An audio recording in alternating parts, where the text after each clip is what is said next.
Magandang araw ulit sa lahat. Pakinggan po natin kung paano pinagtanggol si Vice President Sara Duterte ng kanyang mga supporters. Pero bago yan, palambing po muna ng like at subscribe. Salamat po! Your comment lang, sir, if you want to comment po dun sa open letter ni VP Sara Duterte about sa pagtanggal po ng mga security po sa kanya, sir. Political harassment daw, sir. Sir, kung bakit nagbigay kayo ng request kasi sabi niyo hindi daw kayo nag-request? Sir. Sir, any comment lang po? Ano comment lang, sir?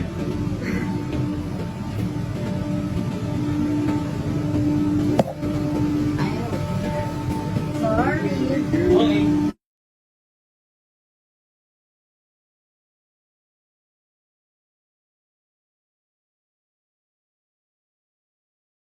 Dito nyo makikita mga lords, no?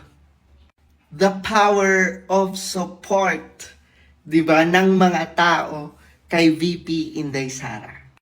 Kasi after niyang open letter no, kay Romel, ay maraming mga retired AFP, no, or retired personnel ang nagboluntaryong maging security ni VP Inday Sara ng libre. Ganun ka-amazing. Ang daming gustong bumak up kay Vice President. And basahin natin yung sagot ni VP Inday Sara sa mga gustong magboluntaryo as security.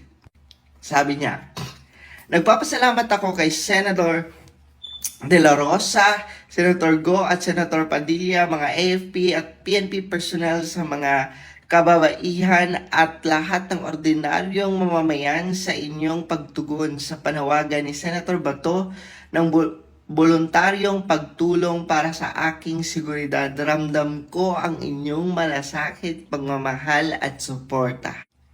Huwag kayong mag-alala sa akin at hindi ninyo kailangan mag-ambag ng pera para sa security ko.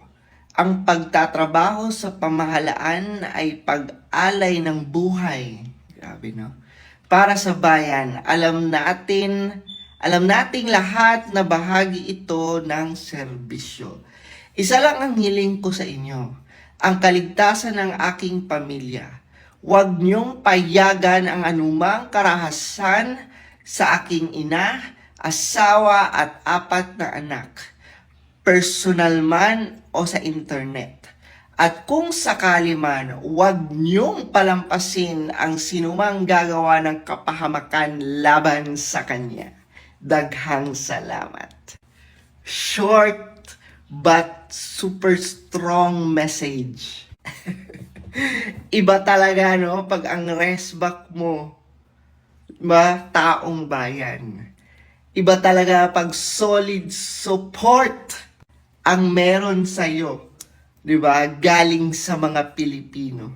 And alam niyo mga lords, sa lahat ng politiko ngayon, sa lahat ng public servant ngayon, si VP Inday Sara lang ang makakakita ka na yung suporta sa kanya ng mga tao ay sobrang solid, sobrang wagas na wagas talaga. Kaya subukan yung kantiin si VP Inday Sara at ang pamilya niya. 'Di ba? Makikita nyo talaga ang hinahanap nyo.